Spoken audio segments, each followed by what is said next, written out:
Hey everyone! Welcome to another exciting episode of Family Moments, where we use really cool object lessons that teach the truth about what matters most. Exactly.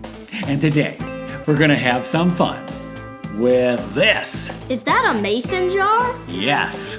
Oh, are we going to can tomatoes? No, we're not going to can tomatoes. Oh, well, maybe we're going to make strawberry jam.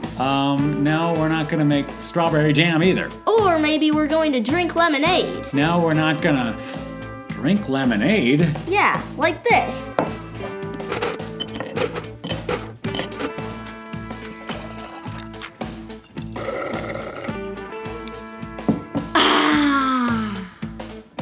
Oh, brother.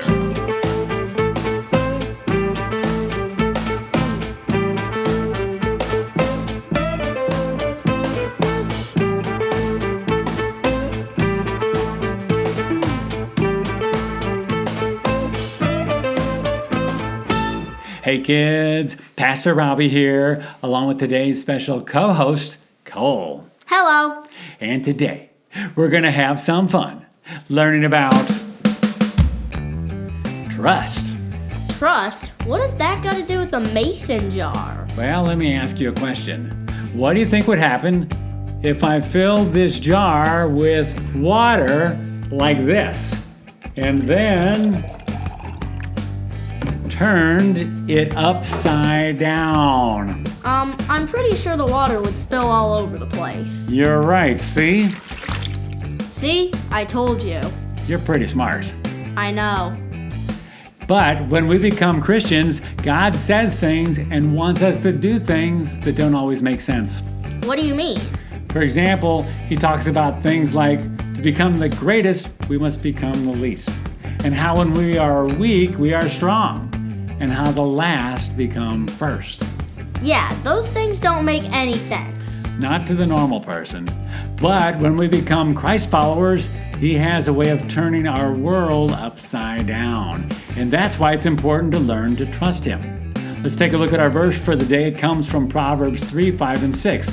Oh, I know that verse. It says, "Trust in the Lord with all your heart and do not lean on your own understanding. In all your ways submit to him and he will make your path straight." Very good.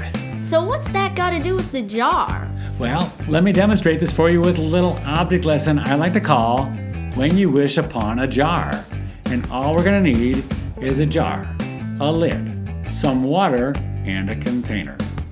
Let's pretend that this jar with this open lid is you, and you're a Christian.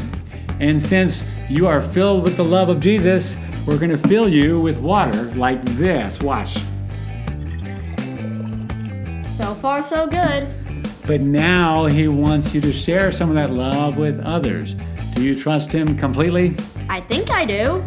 But what if he wants to turn your life completely upside down? Are you crazy? Water will spill everywhere. Yeah, it would seem like it. But God wants us to trust him even when it doesn't make sense.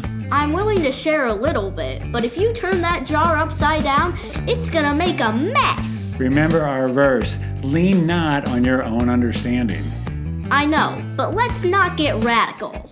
Well, sometimes God asks us to do things like letting others ahead of us in line, or sharing our things, or giving to the poor, or doing good deeds in secret. Yeah, those kinds of things are easier said than done. I know. And that's where we have to trust him completely. Watch and see.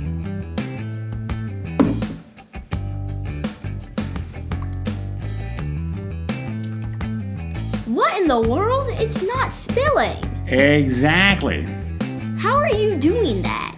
Well, God works in mysterious ways. Yeah, I know, but you're not God. How are you doing this? Really? Okay, well, our jar actually has a mesh screen kind of hidden inside the lid. See that?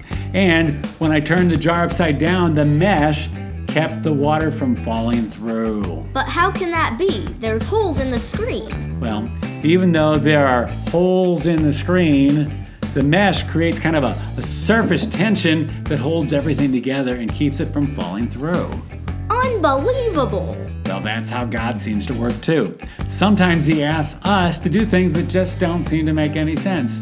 And usually there's tension involved. Yet in the end, when we trust Him, He can do amazing things that are, yes, unbelievable. I think I need to get better at trusting God. Don't we all? I guess the more I do it, the easier it will get. Exactly. Learning to trust God is a beautiful thing. So, Cole, what did you learn today? I learned that trusting God means learning to not lean on our own understanding. That means it doesn't always make sense. Exactly. And even when He turns our whole world upside down and there's tension involved, He's still in control. Very good. Now, I was working on another object lesson with a water bottle with no mesh screen. Well, that'll never work. There's no tension. What happens when the pressure's on? I don't know. Let's find out. Maybe we should stick to trusting God. Yeah. We'll see you around. Yep, definitely.